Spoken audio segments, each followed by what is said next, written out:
Of 2 seasons for Tyler Reddick. Oh, yeah. Remind everybody, he started the year with 3 wins, Daytona, Atlanta, Coda, backed it up at Darlington, against Kansas, 5 wins on the season, and it has gone ice cold really since San Diego, only a couple top 10s, and here he is, heavy damage to the 45. This is going to have a big ramification when we look at the chase standings later in the day. Let's see what happens, Jeff. You see, right? If not counting your chickens before they hatch was the same to describe a NASCAR driver's season this year, I find no better candidate than Tyler Reddick.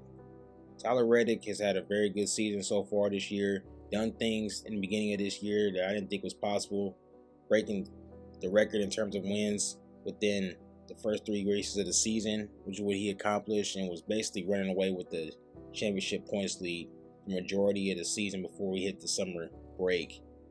He's been absolutely incredible the first 16 races of the season, having an average finish of 7.1, having 5 wins, 10 top 5s, and 12 top 10s. He's been absolutely incredible, doing things I didn't think was possible, like I said before.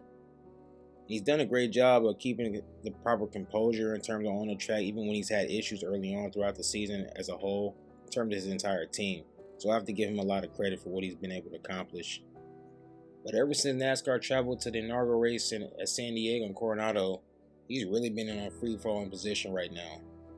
25th Coronado, even though he was leading late in the race and ended up losing to his teammate Corey Heim, to having problems at Sonoma and Chicagoland, to rebounding with a good finish at Atlanta, finishing 8th, and having another problem at New Hampshire, finishing 10th at Indy, and last week finishing bad at Iowa, obviously in a wreck that was kind of his fault in terms of getting loose underneath Eric Jones. He's really been kind of free-falling from that. He lost the points lead to Denny Hamlin, who's been on the tear. He's actually dropped outside of the top 2 in terms of points. So it's been really, really tough to see. He's been doing a great job of trying to keep his composure and try to get back to the dominance that he had once before, but it's really, really been a struggle. Comparatively, if you look at his stats before San Diego, where he had an average finish of 7.1, 5 wins, 10 top 5s, and 12 top 10s, you will see that's a championship contender in terms of what he's been able to put forth. But after San Diego, it's been a real struggle. 25.8 in terms of average finish, no top 5s, no wins, and only 2 top 10s.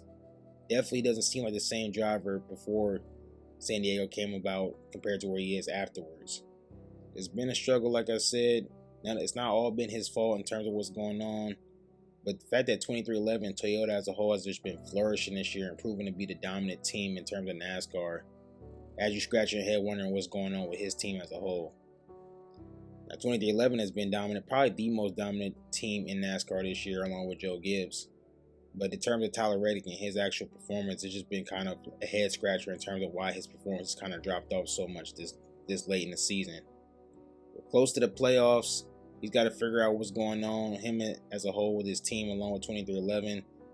They got to figure out what's going on to get him back pushed in the right direction, because he's obviously the best driver that they have this season and has proven it. Corey Heim has definitely shocked me with his performances. And obviously Bubba's been struggling, going up and down, having good finishes and sometimes having bad finishes. When you look at Tyler Reddick's stats, like I said, the first half of the year he was really, really good, special in terms of his performance. And ever since we hit San Diego, he's kind of just been in a dry spell right now.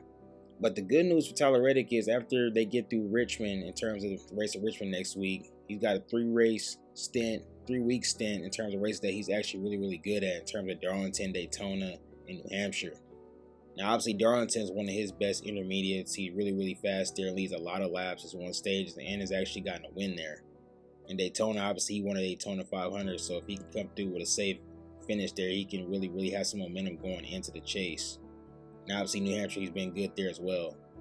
So, in terms of news, in terms of what can be positive for him, having that little stint before going into the chase or the start of the chase will definitely help him in the future to have a chance to be a champion. Now, the bad news is, we all know the history. You don't really want to be having bad momentum going into the playoffs, obviously, with the chase. It's not like the playoffs where you can just get a win and get around to the next round. It's going to be based off points. So this free fall that he's having in terms of his points and falling outside of the top 2 in points is definitely not helping his situation. Definitely kind of hurting him. Now, as a team, you want to be obviously trending upwards in terms of going into the chase, and you don't want to be trending downwards or even being neutral. you want to be firing on all cylinders when you get to that point. And all these free-falling bad finishes throughout this season so far, and the back end of it is not helping his situation at all. And a lot of people will say that he's not really even a championship contender no more because of his free fall. I don't necessarily know if I agree with that outright, considering how fast Toyota has been all year. And I feel like a couple good finishes in a row could kind of bounce him back in the right position that he was at. But you never know. Some people can start out real hot, start out real strong, and then end up going and blowing up in their face later on in the season. It's definitely happened to a lot of guys. A lot of talented guys, a lot of guys who were championship contenders and ended up falling off the wagon. So I can understand what it could definitely happen in the future. Now, in closing, I want to state that I like Tyler Reddick as a driver. I've always been a fan of his and his ability in terms of all the tracks he's raced on. He's always done a good job of showing his talent. And obviously, there's still a lot of racing left to go throughout this season. Obviously, we got a lot of good races of his coming up and a few bad races that he may not be as good at. But going into the chase, if I had to be honest, I don't look at him as the top favorite in the chase. Maybe top 3 or top 4, but he's definitely not the first guy that comes to mind. Obviously, that'd be more so Denny Hamlin or Ryan Blaney, guys like that. But the fact that 2311 and Toyota is still probably the most dominant team in the sport right now, it wouldn't shock me at all if they hit the chase and he flips a switch in terms of his performance and goes back to what he was doing at the beginning of the season. Would I bank on that? Would I put my money on it?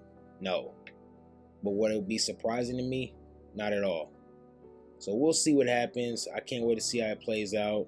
It wouldn't shock me either way where his performance is in terms of the chase and when we get towards the back end of the season. But I'm rooting for him. Like I said before, I like him as a driver.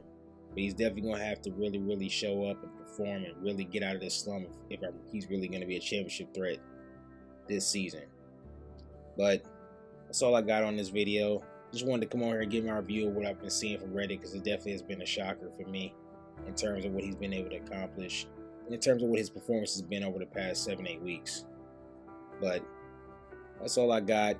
You guys take it easy. I'll be back with more videos. Recently been kind of on a little bit of a dry spell, but I'm going to try to clean myself up and get back after it.